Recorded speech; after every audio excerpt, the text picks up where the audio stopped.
So sikhulume ngo-Apollo. Bekade sikhulume ngama-cherubim. So now Apollo falls under that category of these ones who consider themselves as uNkulunkulu, the gods. Now, according to the Greeks, those were the Olympians.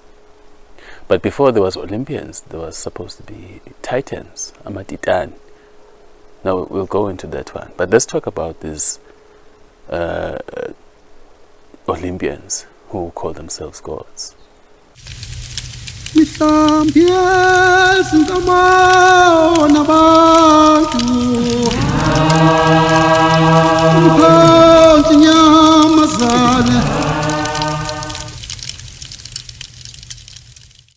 Who, by the way, when they show up in the other people, Elohims, they show themselves as archangels. And then you end up with this sort of hierarchy of the angels. Well, it's a design vele yabo lab. It's not like there's anything different amongst them. They're just playing the game, you see, to make it seem like konala, you know, because I mean, if you want to develop a system, obviously it will serve you best to have hierarchies within that system so that you can organize it. But there's nothing different really between the 12 Olympians and the 12 archangels. One the same thing. Now let's talk about those ones, these archangels, or Apollo and the likes. You see, Apollo comes up as the Elohim, and then with those Christians, it comes up as the archangel Michael. You see. And by the way, niyamkhonza Michael, but anmas khona lo munye who comes up as the Raphael one. Again, going back to those ones who supposedly he's the voice of God, God being the Zeus aspect of it. And then Okshuti, bese kuba khona uGabriel, the Gabriel one, who is the messenger. You see, if you know the messenger between the Olympians, then you know we are talking about Hermes. Or is it the Roman version? Yeah. But that Hermes character, who is supposedly the messenger of the gods, who delivers messages to human beings from the gods, it comes up as Gabriel. These are the things that you know. Now, they are a group, or as archangels, as you call them. Is it who you are? Isn't good. Some of you have come across the situation where nethini ofuna usizo lapha to hayi unengeloze enkulu, hayi isithunywa sakho sikhulu kakhulu, ayikho into esingakusiza ngayo ukuphakamisa lesithunywa, kodwa ke isithunywa esikhulu lesidinga ungena olwadle, ungena emfuleni washawacema. Hey. But I'm sure some of you have come across this thing of ukuthi isithunywa sakho sikhulu. And those are the arch ones. Now, why do you end up with this big stunyas? It's because kulabo bantu labo who have a bloodline that has some royalty in it. Because you see, there's a difference. Kona ubukhosi lobu bamakhosi asemanzini. Oh, makhosi, the ubukhosi lobu. And they know this. That's not royalty. That's something else entirely. Now, I think someone is talking about that somewhere in the YouTubes, but we will someday talk about ukuthi labo makhosi basi crops into yabo ihlanganaphi and why beyibiza ngamakhosi. And lo nokamfana wayebuthathe phi ubukhosi. I think we did speak about that a bit, but I guess we'll have to go in detail. So kukhona laba ke abawunobukhosi boselwa, where in actual fact when umdali wadala abantu, I guess we'll have to define, of course, wanikeza abantu abathile certain duties. I think we did speak about that. There's a video talking about, of course, as inkonzo kaHeru. We'll go through that one. So khona labo bantu abanobukhosi obusegazini, lobu obungekho kulamakhosini enwakhonzayo, oMisuzulu, obani, oMthembu lapha, noBhungane, nobani. They don't have it. They don't. So that's the one that we are talking about. Khona ke abantwana bamakhosi. And you see, unfortunately, Abelungu made it very priority ukuthi bonke labantu abanobukhosi become dispossessed and destroyed, so that kungaphinde kubuye.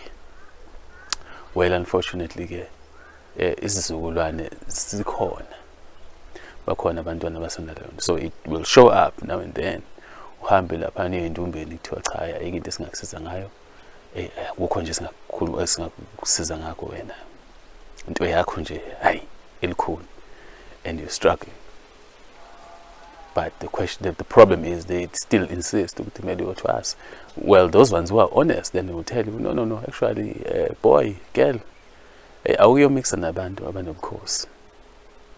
Uthola kahle ukuthi ama-royals aphila kanjani, or what needs to happen for royal families.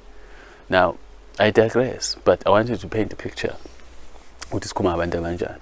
So those people, igame yama-Olympians was that wherever we see the lutho of course, we will assign someone to go along with that one, to keep them from obtaining lesser busiso, of course. You, Gabriel, hamba naloya. Now, especially those ones abanogcobo lokuthi kahle kahle fanele ngabe bahlezi esihlalweni zokubusa, because you can be royal but not necessarily inkosi or ingonyama or ubayet or whatever have you. You can be royal, but you'll have a certain blessing that goes along with your royalty. Bese bakhona laba who are supposed to be the kings amongst men. Now we'll talk about what a king is supposed to be, inkosi, ingonyama, whatever. Kufanele kahle kahle kuba umuntu onjani. So those ones who could occupy thrones, into yabo ithi kumele ku-assignwe the big guns, ngoba umsebenzi wokuba deraila is very important. Ngoba uma isizwe sincishwa inkosi yaso, kasikwazi ukuphuma ogibeni lokunqotshwa. If you know this, isizwe esingenankosi, isizwe esinqotshiwe, isizwe esingenankosi, isizwe esisebuqilini. Uma kushawa isizwe siqalekisiwe, sincishwa inkosi. Injalo nje. So lesiqalekiso sethu sokungabi nobukhosi, sengabi nawo amakhosi asengamele asibuyiselayo endleleni yalowo wasiletha la, esibuyiselayo endleleni yesibusiso, is being maintained properly. These kids who have this blessing to become kings, bayalandelwa to make sure that no, they must stay away. They are frustrated. They will block you. And they will tell you, no, unenhlanhla enkulu, kodwa manje inhlanhla yakho fanele iyovulwa ndlela thizeni in. Yes, of course, because laba bagadile, because they've set up, I've talked about the 5 kingdoms as in the moon. They've set up these systems to make sure that if you ever want to go to wealth, for example, mele uzodlula kubo. and take an oath, where in actual fact what it means is that you have to take off your crown. And then bazokunika ke lento lena. But manje inkinga uthi ke, when you take off your crown, ushiya ubukhosi phansi, uhambe uba iskwili, you are cursing the entire nation. This is what happened in the past. This is why we ended up here. People took off their crowns unwittingly. Suddenly now sesinamakhosi asemanzini. So these archangels, umsebenzi wawo was to make sure ukuthi these ones who have ugcobo lobukhosi, ngoba nabo bafani, khona abanogcobo lokuthi bahamakhosi okunqoba. So what would happen is they will assign Athena when, and Athena must make sure ukuthi you never rise up and build an army or build wisdom to take back izinto, to reclaim a kingdom yabantu. If uyinkosi enikezwe ukuthi ibe nalento yokubuka izinto ezizayo, ulwazi and wisdom of what is coming, the foresight, the foreknowledge, the one that you call prophecy, if you have that, then uyinkosi efanele ngabe iletha imlayezo evela kongumdali kubantu. And then they will assign this one that you call Gabriel, Hermes, to derail you. Bese kuba manje ke wena ke to access this ability mele uyocela kuHermes. Now you see now what happens.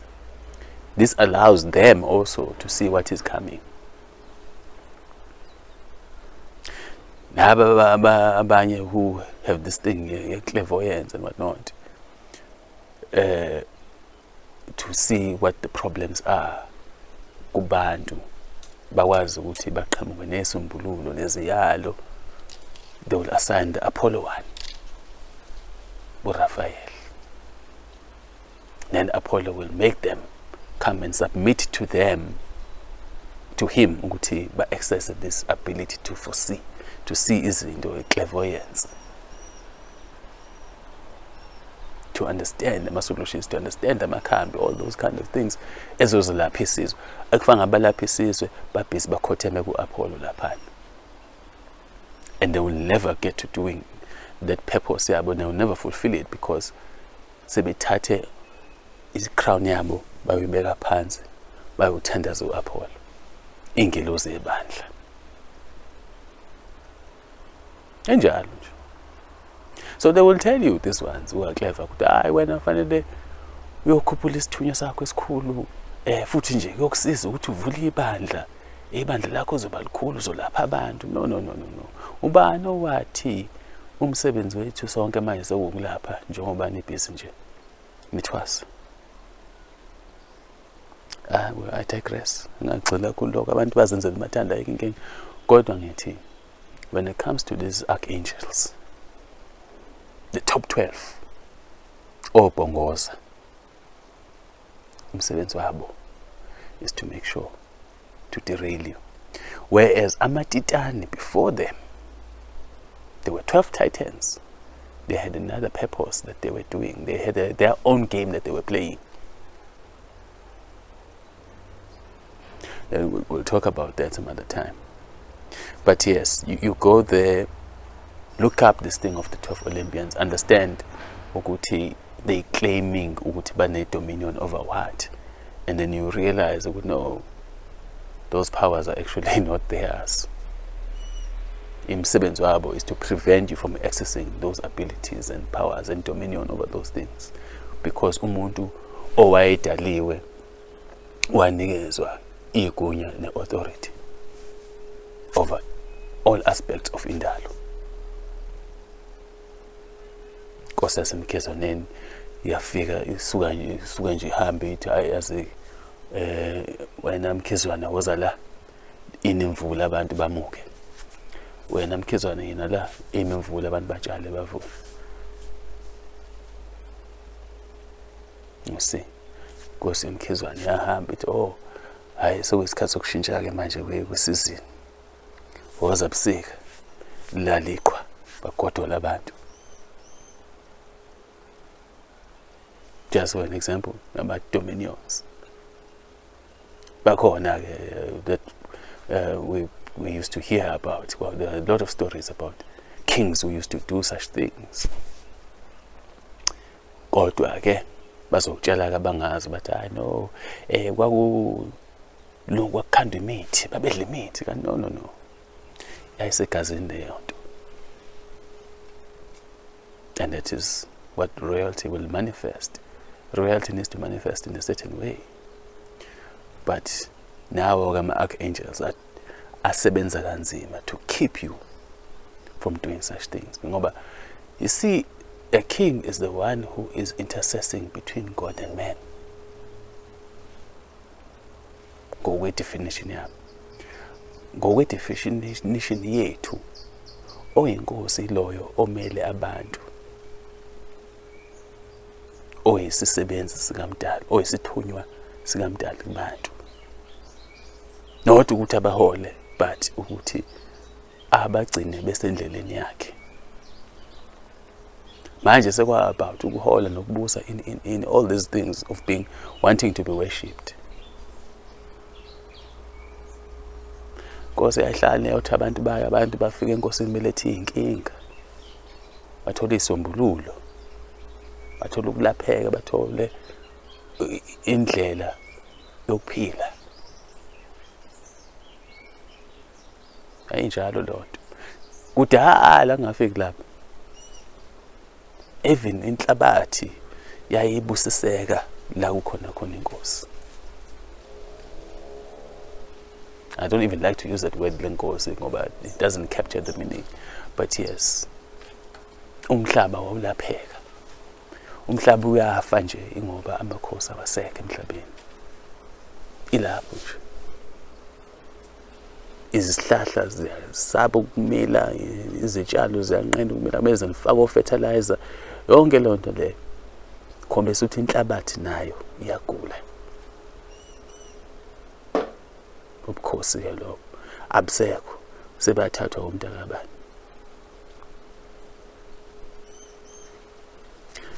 Khumula imqhele yenu ninikele ngayo nifuna ukuzuza udumo. Nifuna ukuzuza imali, nifuna ukuzuza lokhuyana. It's a very good game edlala ama-Olympians. Phecelezi these archangels, they are very good at it. They are inconsistent. They are our mortal enemies. And they will never rest. Abazumeka, abakhathali, they are always there. Those who have seen them, they've seen them wearing gold. They are wearing gold-plated things here, with very flowy white dresses, gold shoes. You know how the Romans used to dress up. Those Roman military generals used to dress up like that, and the emperors. Leo dress code, Leo, those ancient Romans.